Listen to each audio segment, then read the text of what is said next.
India में इस वक्त हजारों multi level marketing companies operate कर रही हैं, जिसमें से कुछ जेन्युइन है और बहुत सारी ऐसी कंपनीज हैं जो कि स्कैम कर रही हैं।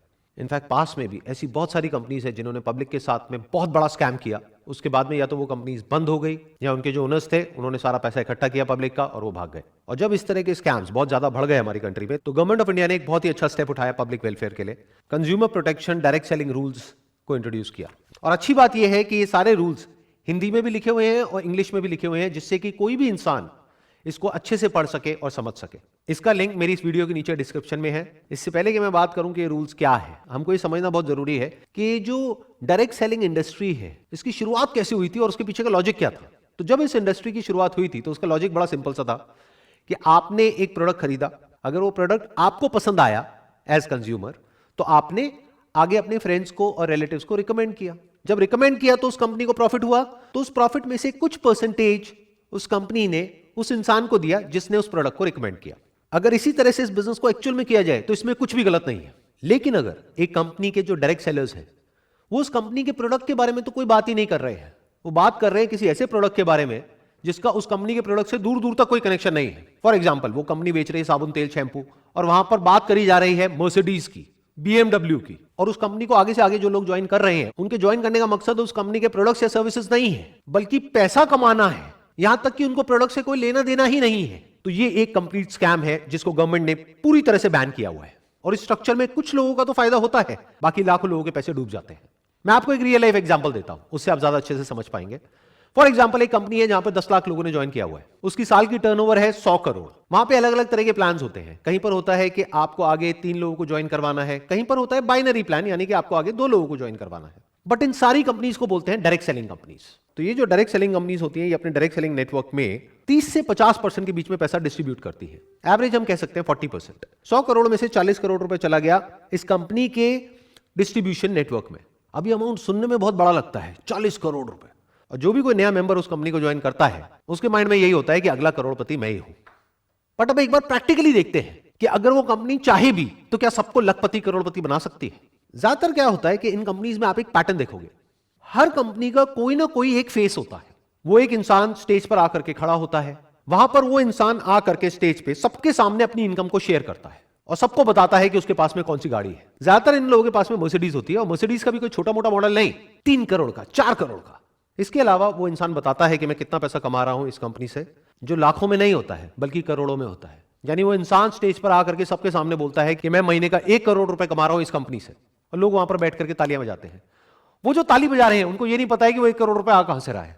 इन अदर वर्ड्स, अगर वो इंसान कह रहा है कि मैं महीने का 1 करोड़ रुपए कमा रहा हूं इस कंपनी से, इसका मतलब साल का कितना हो गया, 12 करोड़ रुपए। तो 100 करोड़ में से 12 करोड़ ये इंसान ले गया।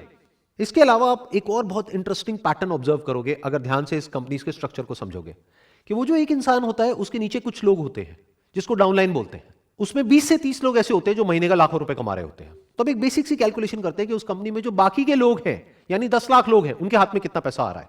12 करोड़ मिला उस एक इंसान को जो टॉप पर बैठा है, और 30 करोड़ मिला 29 लोगों को जो उससे नीचे वाले लेवल पर है, यानी हो गया 42 करोड़।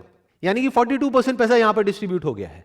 अब मैं मान लेता हूं उस कंपनी का पे आउट है 50%, तो बचा कितना, 8%, 8 करोड़ रुपए। ये 8 करोड़ किसके हाथ में आया, बाकी के जो 10 लाख लोग हैं उनके हाथ में। तो एक इंसान के हाथ में आता है 80 रुपए साल का।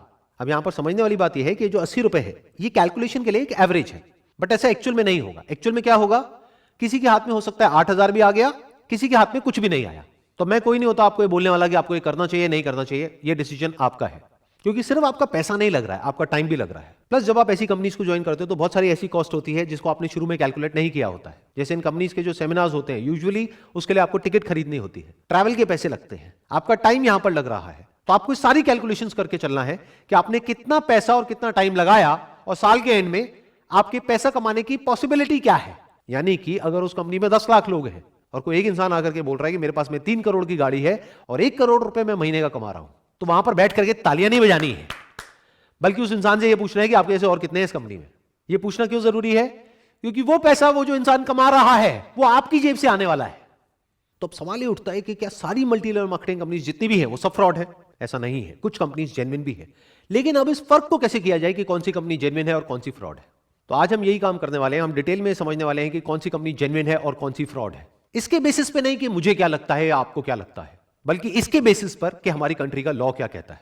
28 दिसंबर 2021 को गवर्नमेंट का एक नोटिफिकेशन आता है जिसमें कि जितनी भी डायरेक्ट सेलिंग कंपनीज हैं उन सब के लिए प्रॉपर गवर्नमेंट ने कुछ रूल्स बनाए। मैंने डिटेल में इन सारे रूल्स को स्टडी किया और इसमें से कुछ इंपॉर्टेंट पॉइंट्स को हाईलाइट किया हुआ है जो हम सबके लिए एज कंज्यूमर समझना बहुत इंपॉर्टेंट है।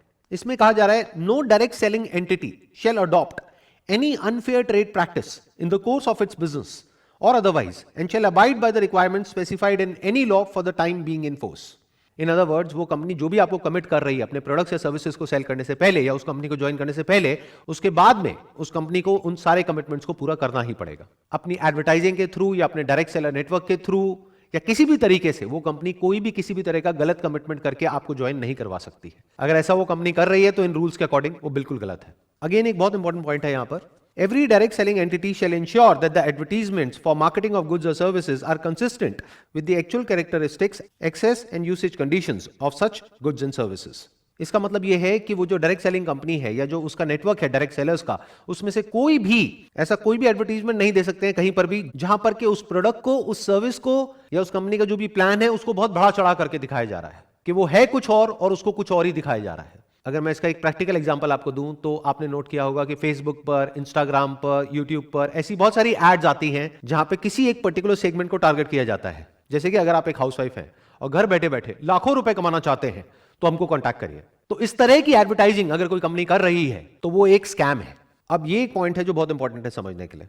A direct selling entity which explicitly और इम्प्लिसिटली, मतलब कि डायरेक्टली या indirectly, vouches for the authenticity of the goods और services sold or guarantees that such goods or services are authentic shall bear the liability in any action related to the authenticity of such goods or services.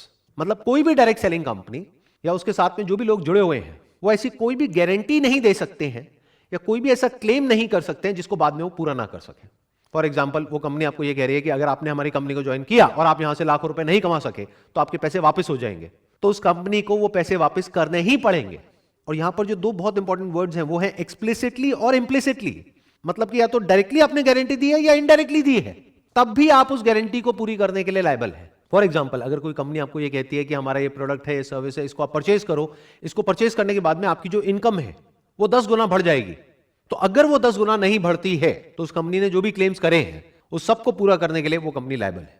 इसमें बिल्कुल clearly लिखा हुआ है that every direct selling entity and every direct seller shall ensure that the terms of the offer are clear so as to enable the consumer to know the exact nature of offer being made and the commitment involved in placing any order. मतलब usually ऐसी companies में क्या होता है, ये आपके लिए एक तरीके का एक फनल बना देते हैं। यानी कि जब आप इन कंपनीज को ज्वाइन करते हो तो आपको कहा जाता है कि आपको सिर्फ 500 रुपए देना है या 1000 रुपए देना है। फिर वो 1000 रुपए देने के बाद में आपको पता लगता है कि आपको 5000 और देना है। फिर उसके बाद में आपको पता लगता है कि अब अगर अपने बिजनेस को आपको बढ़ाना है, आपको कमीशन चाहिए, तो आपको 5000 नहीं देना है, अब आपको 30000 देना है। एक तरह का एक ट्रैप बना दिया जाता है जहां पर आप अंदर जाकर के फंसते ही चले जाते हो। तो जो एक्चुअल इन्वेस्टमेंट होती है उस बिजनेस में वो उससे बहुत ज्यादा होती है जितनी की शुरू में दिख रही होती है या दिखाई जाती है। ये करना गलत है इन रूल्स के अकॉर्डिंग।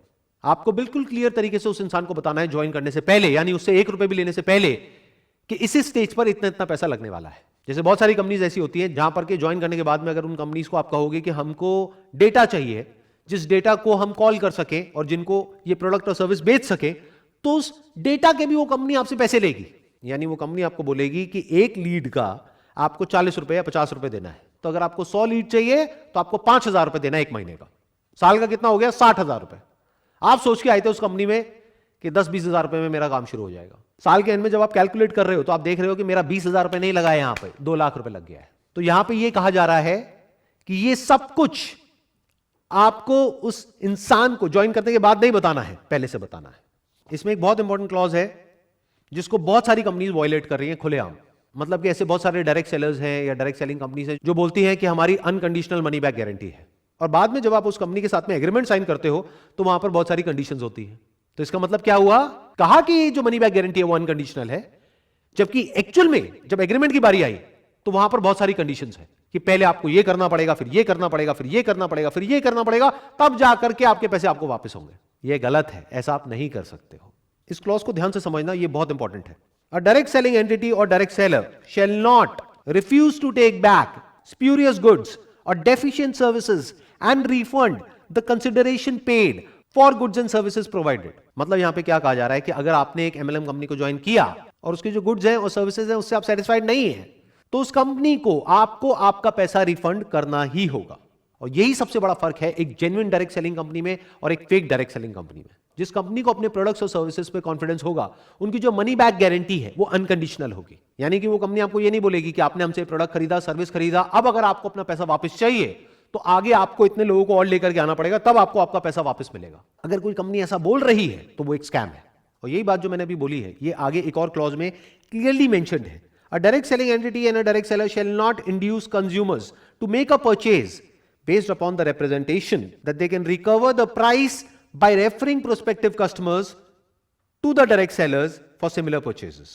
In simple words, यहां पर क्या कहा जा रहा है कि आपके ऊपर किसी भी तरह का कोई भी प्रेशर नहीं होना चाहिए उस कंपनी के प्रोडक्ट्स या सर्विसेज को सेल करने के लिए या आगे किसी को मेंबर बनाने के लिए। अगर आप उस कंपनी के प्रोडक्ट्स से, सर्विसेज से पूरी तरह से सेटिस्फाइड हो, तभी आपको रिकमेंड करना है आगे और लोगों को उस कंपनी को ज्वाइन करने के लिए।